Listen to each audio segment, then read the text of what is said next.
Hi everyone, welcome back to my YouTube channel. ಇವತ್ತು ಶ್ರೀರಾಮನವಮಿ ಇದೆ. ಆದರೆ ನೋಡಿ, ನಮ್ಮ ಝೂಝು ಯಾವ ಥರ ಲೇಝಿ ಆಗಿಬಿಟ್ಟಿದ್ದಾಳೆ.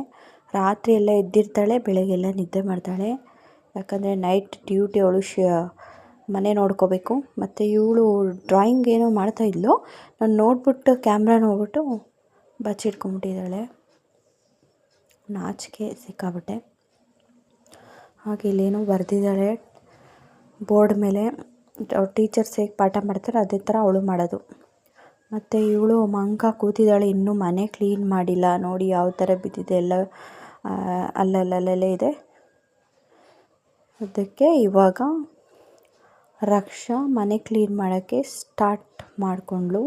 ಇನ್ನು ಅವಳಿಗೆ ಈ ಥರ ಗಲೀಜು ನೋಡಿದ್ರೆ ಇಷ್ಟ ಆಗಲ್ಲ. ಬೇಗ ಡೈಲಿ ಮನೆ ಕ್ಲೀನ್ ಬೆಳಗ್ಗೆನೇ ಮಾಡಿಬಿಡ್ತಾ ಇದ್ದೆ. ಇವತ್ತು ಸ್ವಲ್ಪ ಲೇಟ್ ಆಯಿತು, ಹಾಗಾಗಿ ಅವಳೇ ಮಾಡೋಕ್ಕೆ ಶುರು ಮಾಡಿಬಿಟ್ಟಿದ್ದಾಳೆ. ಕಸ ಎಲ್ಲ ಗುಡಿಸಿ ಇವಾಗ ಮಾಪ್ ಮಾಡ್ತಾಯಿದ್ದಾಳೆ. ಪಾತ್ರೆಯನ್ನು ತೊಳ್ಕೊಟ್ಲು. ಫುಲ್ ಎಲ್ಲ ಕೆಲಸ ಮಾಡಿದ್ದಾಳೆ. ನನಗೆ ಇವತ್ತು ಕೆಲಸ ಕಡಿಮೆ ಆಯಿತು. ಮತ್ತು ನಾನು ಸ್ನಾನ ಎಲ್ಲ ಮುಗಿಸ್ಕೊಂಡು ಆಯಿತು. ಇವಾಗ ನೆಕ್ಸ್ಟ್ ನಾನು ಪೂಜೆಗೆ ರೆಡಿ ಮಾಡ್ಕೋಬೇಕು. ಇವಾಗ ರಕ್ಷಾನು ಸ್ನಾನಕ್ಕೆ ಹೋಗಿದ್ದಾಳೆ. ಪಾಪ ಕೆಲಸ ಮಾಡಿ ಸುಸ್ತಾಗ್ಬಿಟ್ಟು ನೋಡಿ ಸ್ನಾನ ಮಾಡ್ಕೊಂಡು ರೆಡಿಯಾಗಿ ಕೂತಿದ್ಲು. ಅದೇನು ಜಸ್ಟ್ ಒಂದು ಸಣ್ಣ ವಿಷಯಕ್ಕೆ ಅಂತ ಮುಖ ಮಾಡ್ಕೊಂಡು ಕೂತಿದ್ದಾಳೆ. ಏನು ಅಂತ ಗೊತ್ತಿಲ್ಲ, ಏನು ಹೇಳಿಲ್ಲ ನನ್ನ ಹತ್ರ. ಆಮೇಲೆ ಪೂಜೆ ಪಾನಕ ಕುಡಿತಾ ಇದ್ದೀನಿ. ಸಕ್ಕತ್ತಾಗಿರುತ್ತೆ ಈ ಪಾನಕ ಮತ್ತು ಕೋಸಂಬರಿ ಮಜ್ಜಿಗೆ ಕುಡಿಯೋದು ಈ ಸಮ್ಮರಲ್ಲಿ ಬೆಸ್ಟು. ಬಟ್ ಸಖತ್ ಟೇಸ್ಟಿಯಾಗಿತ್ತು.